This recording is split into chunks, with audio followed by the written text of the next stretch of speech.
কি ব্যাপার মেহেন্দিগঞ্জের ভাই বেরাদার, সবাই কেমন আছেন?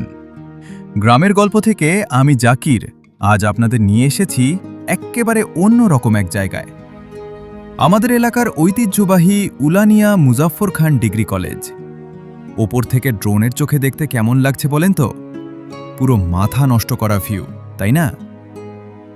এই যে ভিডিওতে আমাকে দেখতে পাচ্ছেন রাজকীয় স্টাইলে হেঁটে যাচ্ছি, আর ভাবছেন পিছে পিছে কোনো ক্যামেরাম্যান ভাই ঘাম ঝরিয়ে ক্যামেরা টানছে। আরে না ভাই, এই অধমের পিছে কোনো ক্যামেরাম্যান নাই, এটা আমাদের ড্রোনের কেরামতি।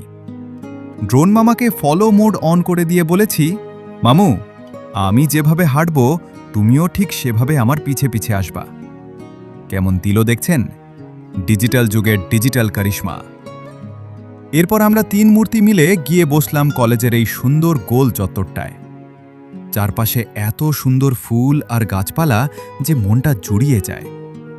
কলেজের এই বিশাল মাঠ আর সবুজের সমারোহ ড্রোনের চোখে সত্যিই অসাধারণ। কিন্তু এই আনন্দের মাঝেই একটা বড় চিন্তার বিষয় আছে ভাই। কলেজের ঠিক পাশ দিয়েই বয়ে গেছে নদী। জোয়ারের তীব্র স্রোত আর যেভাবে নদী ভাঙছে, তাতে এই সুন্দর শিক্ষা প্রতিষ্ঠানটা যে কোনো সময় নদীতে বিলীন হয়ে যেতে পারে। এই দৃশ্য দেখলে বুকটা কেঁপে ওঠে। একটু ভেতরের দিকে তাকালে দেখতে পাবেন আমাদের পরম শ্রদ্ধার শহীদ মিনারটি। আর হ্যাঁ, কলেজের এই সৌন্দর্যের চেয়েও বড় সৌন্দর্য কিন্তু আমরা খুঁজে পেয়েছি ভেতরের এক জায়গায়।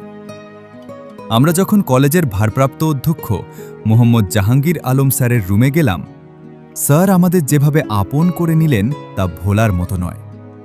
ওনার হাতের গরম গরম চা আর বিস্কুটের আপ্যায়ন আমাদের তিন ভাইয়ের পেট আর মন দুইটাই ঠান্ডা করে দিয়েছে। তো মেহেন্দিগঞ্জের ভাই বেরাদারেরা, ড্রোনের ফলো মোডের কেরামতি আর আমাদের উলানিয়া কলেজের এই ভিডিওটা কেমন লাগলো? আমাদের এই প্রিয় বিদ্যাপীঠ যেন নদী ভাঙন থেকে রক্ষা পায় সেই দোয়া করবেন। ভিডিওটা ভালো লাগলে জলদি জলদি শেয়ার মেরে পেজের পাশে থাকুন। আজ আসি, দেখা হবে গ্রামের গল্পের পরের কোনো ধামাকা পর্বে। আল্লাহ হাফেজ।